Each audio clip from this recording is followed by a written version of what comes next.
Alright, just like that, July is in the past and we are starting the month of August. So that means we're going to sit back and talk about the new releases in July that I was able to go and watch. A lot of these, I think all of them actually were theatrical. I didn't get any new streaming July movies in, but we're going to rank them from my least favorite to my favorite. And honestly, the 6 films that I'll be talking about, I enjoyed all 6. So yeah, every movie this month was actually pretty fun. But that being said, I was able to not get one in that I really wanted to see, but I also saw a lot of mixed and negative reactions to it. So still gonna check it out sometime, hopefully get a theater, but it's kind of out of theaters now. But that was Her Private Hell, and I actually did a trailer reaction to that. It looked very neon-y, had a little cosmic edge to it with this mist that goes through the city, and just looked fun, but heard it's pretty slow. So still want to check it out though and see what it's all about. But that did not make the list, unfortunately. But I've kept you guys long enough. Timestamps will be scattered throughout the video, so if you want to click around, feel free to do that. But let's get started. Coming in number 6 is Minions and Monsters. So I'm not too familiar with the whole Minions. I see them around, how can you not? I have seen the first Despicable Me. I feel like I did see Despicable Me 2, but after that, don't really remember too much. But what made me want to check out this film was the fact that it had monsters in it. And not just monsters, little baby Cthulhu. It was inspired by H.P. Lovecraft, those cosmic horror creatures and elder things, and it looked like it had that whole vibe with it. It even had like a Necronomicon per se to cast these monsters. And then a couple weeks before, I think it was actually just 1 week before the release of it, it was revealed that there's also 2 monsters in there, one named Howard, one named Phillips, and I thought that was an awesome homage to H.P. Lovecraft because H.P. stands for Howard Phillips. So we don't get a lot of Lovecraftian monsters on the big screen, unfortunately. So even when it came animated and even when it came to the Minions, I was like, I'm gonna check it out. And overall, it's a lot of fun. Even if it's something that's not on your list of things to see and you're a fan of fun little creature features, but also history of film, definitely recommend this. I think even as a one-time watch, you'll have a lot of fun with it. It had a lot of cool cinema references going back all the way to the Golden Age. So it not only was a love letter to creature features, but Hollywood and movies and the classics in general. So it had a cool mashup with that. The main minion even wants to make his own movie, so that's really fun, especially as a movie lover and having that passion. It would be fun to make your own movie, so kind of living it through that little minion and seeing him do it is a lot of fun. A lot of comedy in here too that actually works for me. It had a lot of fun slapstick moments, and even though you can't tell what the minions are saying or understand or hear kind of what they're saying, it's all like a mixture of Spanish and Portuguese and Pig Latin and mashup of stuff, you kind of still know what's going on. So a lot of fun.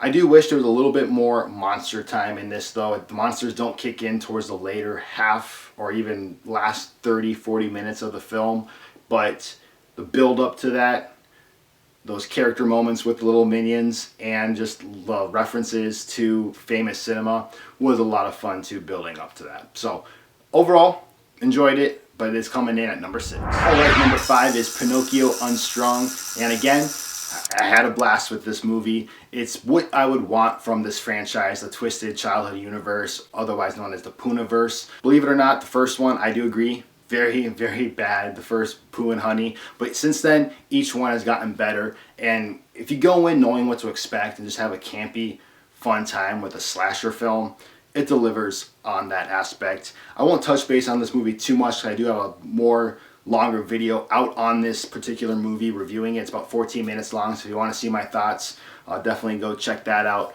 But overall, it delivered on the carnage. It had some great moments with that, whether it was intentional slays by Pinocchio or Pinocchio just getting in the way of things and having those slapstick fatalities go on. Both of them were just delivering on each one, and like I said in my review, the gym one, if you haven't seen it yet, definitely when you see it you'll know what I'm talking about, but if you have seen it you're probably like, hell yeah. But that gym one was carnage filled and just laugh out loud funny with just the ridiculousness on screen. But the puppetry too in this movie for Pinocchio, the fact that it was practical, also stellar. I love that. We didn't get cheap CGI Pinocchio running around. The fact that it was a puppet rocks. And the acting in this movie is probably the best in a Twisted Childhood Universe / Poohniverse film.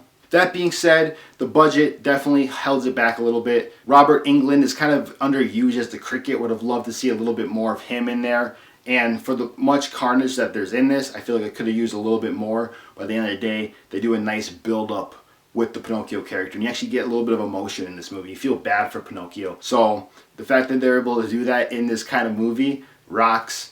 But yeah, if you're curious about this one and you know what to expect, and you're just going for a good schlocky fun time, nothing too serious, definitely recommend this one. Numero 4, or quattro I should say, is going to be Evil Dead Burn. And this one, again, I had a good time with. And again, I did do a video on this. If you want to see a longer form review, definitely go check that one out. But overall, as a horror movie, this was fine. This was valid. This was a good time.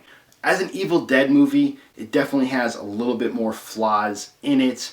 But overall, if you're looking for this kind of like possession horror film with some carnage in it, a good dose of carnage, and a little bit more the gray palettes and whatnot, you'll definitely have fun with this film. If you're looking for an Evil Dead film, it has a little bit of that flair, but it feels like it's also lacking it. The Deadites in general don't feel as Deadite-y as they could be in an Evil Dead film. This one, I feel, was overhyped in the carnage department, though. It wasn't super brutal. Like, sure, there is brutal parts to it, but again, I feel like the internet kind of overhyped that aspect. And the whole third act, there was some less desirable CGI, and I feel like they could have had a cooler final boss for that particular segment. And they kind of pooped on our Evil Dead 2 dagger. So bringing that back was cool, but then the way they used it was kind of eh.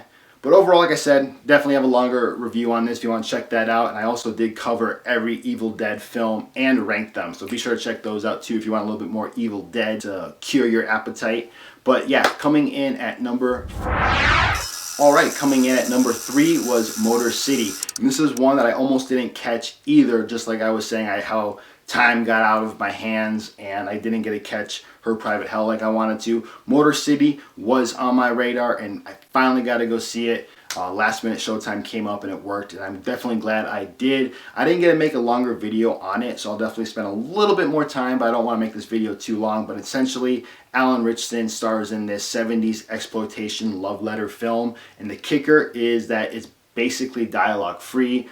There's a handful of dialogue scattered here throughout, but it's essentially a silent movie, and what they're able to do in that realm with this revenge plot that we all know and love if you love this type of genre is basically tell it by going to the roots of cinema and actually just doing a story through moving pictures.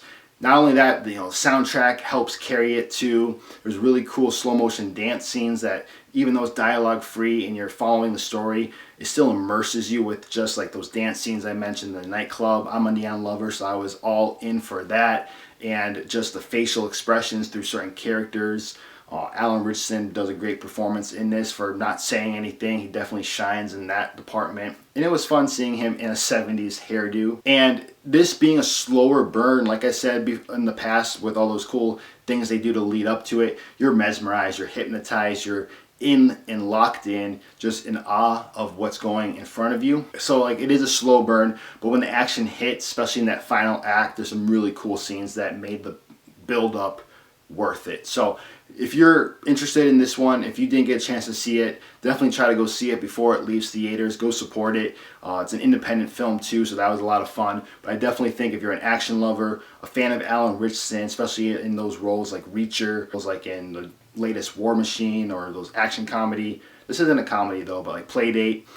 He's definitely an action star up and coming, if not already. But if you're a fan of him and like those roles, definitely check this out. And like I said, just a lot of fun and unique in a way for this type of genre, subgenre plot. So that is number 3. And before we move on to the top 2, drop your ranking down below. I would love to see what you ranked your July new releases. And if there's any releases that I was able to not catch, let me know in the comment section down below, especially if you think I would enjoy those movies. I would love to check them out, so definitely do that. But again, thank you for watching so far, and let's move on to the top 2. Alright, this was a tough one, but I'm going to put number 2 as The Odyssey. So again, I made a longer video on this, so definitely go check that out if you want to hear more detailed thoughts. But essentially, I wasn't very excited for this movie. Sure, it looked like it was fun, especially with each trailer I saw, the same trailer, each one I saw in a preceding movie. I was like, all right, this is starting to grow on me.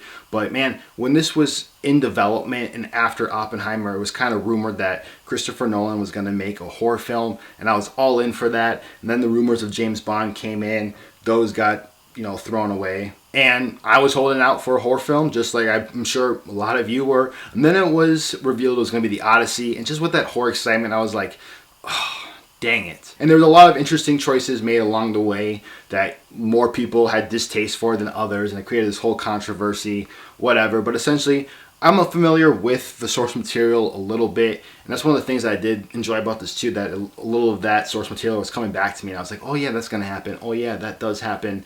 La la la.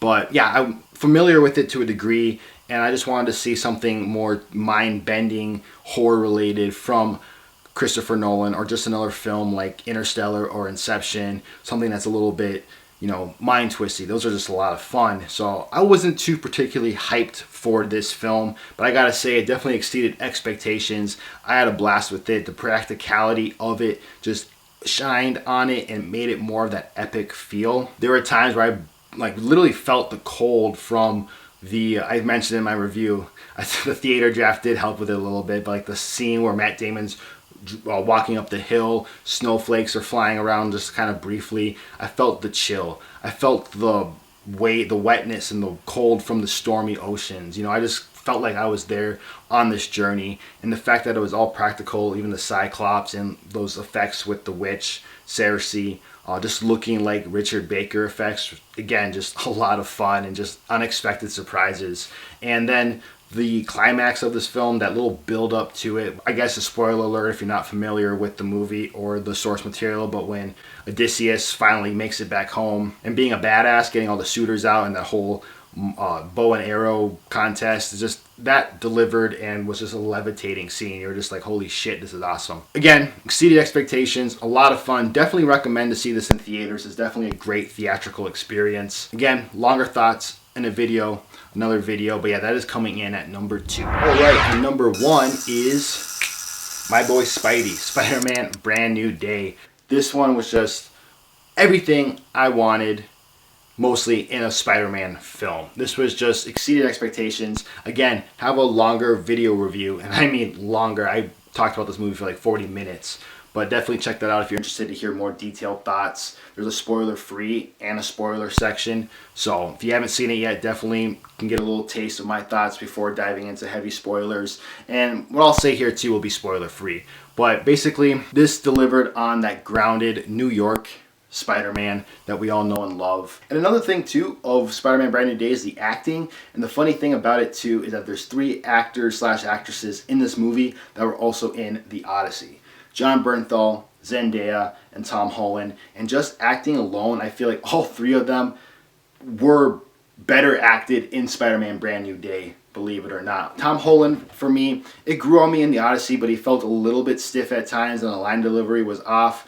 And the other 2, John Bernthal and Zendaya, Tom Holland was still good in it overall, don't get me wrong. And John Bernthal and Zendaya were also good in it as well. But those 3 in this movie had a lot more emotional scenes, a lot more actually to grasp on and show their acting chops. So that was awesome as well. So kudos to that. Not only that, but there's a lot of emotion in this movie that just hit between certain characters. Again, I'm going to keep the spoiler free, but just everything about it, the heart in the movie, the way you feel for Peter Parker, definitely seeing him more of that sad, down on his luck, kind of filled with either regret or guilt, definitely makes him more relatable too. And just seeing that kind of Peter Parker than the last 3 John Watts films definitely felt like a step into this character in the right direction. A lot of great Spidey action scenes, just scattered throughout. Each one stands out in their own certain way. Seeing certain Marvel characters in this film too. This isn't a spoiler because it was in the trailers, but Punisher and Hulk, they don't feel like cash grabs. They don't feel like gimmicks. They feel like they live and breathe, and it helps the living, breathing feeling of this world and New York, MCU's New York. But it definitely just felt like they were part of the story, and it went in ways with their characters, so that was awesome. And seeing Frank Castle / the Punisher and Peter Parker, Tom Holland, Spider-Man interactions, a lot of fun. It definitely worked, and I was interested to see how it would work, and it definitely worked in my opinion. But overall, this is probably one of my favorite Spider-Man films. Like I said in my review, it's like those three, the two original Spider-Man, Spider-Man 2, and this one are definitely, interchanging, circling. They're all great in their own way. But yeah, MCU definitely delivered on that Spider-Man feeling. When those past three kind of felt like a mini Iron Man Jr. Spider-Man, this one definitely feels like our friendly neighborhood Spider-Man. Wish they had a little bit more with the ending, I suppose, after dwelling on it. I have seen it twice now. The introduction of a certain character, it's cool, but I guess we're kind of heading into spoiler territory now, I suppose. You can skip to the outro here, but wish they maybe had a Spider-Man villain pulling the strings behind it all or something in that degree. I'm debating on making another Spider-Man video kind of talking on these subjects, so let me know if you would be interested in that down below. But yeah, overall, had a blast with Spider-Man Brand New Day, and that is definitely coming in at my #1 of July. So that's it for this one, guys. Thank you for joining me. Let me know, like I said before, your ranking of July movies down below. And I'm looking forward to August. Let me know what you're looking forward to coming out in August. I have a few on my list. And the three that come into my mind right now are Ice Cream Man, Buddy, and this one is just as a long title, Teenage Sex and Death at Camp Miasma. So all three of those tickle my fancy. Those are what come to mind. Let me know what you're looking forward to in August down below. There's a few others, but those are my top three. And before I sign off, thank you again for watching. If you want to follow me on Letterboxd, that'll be in the description box down below. Fun little app where you can see what I'm watching throughout the month. Also, if you enjoyed the video, please hit that like button. It lets me know that you enjoy these ranking videos. If you want to see more of me in the future, definitely hit that subscribe button if you have not already. We'll have a lot more movie talks in the future, so appreciate it. And I'll have two videos on the screen here if you want to hear me talk a little bit more movies right now. But thank you for watching, and I'll catch you guys next time. And until then, keep watching those movies, because those movies won't watch themselves.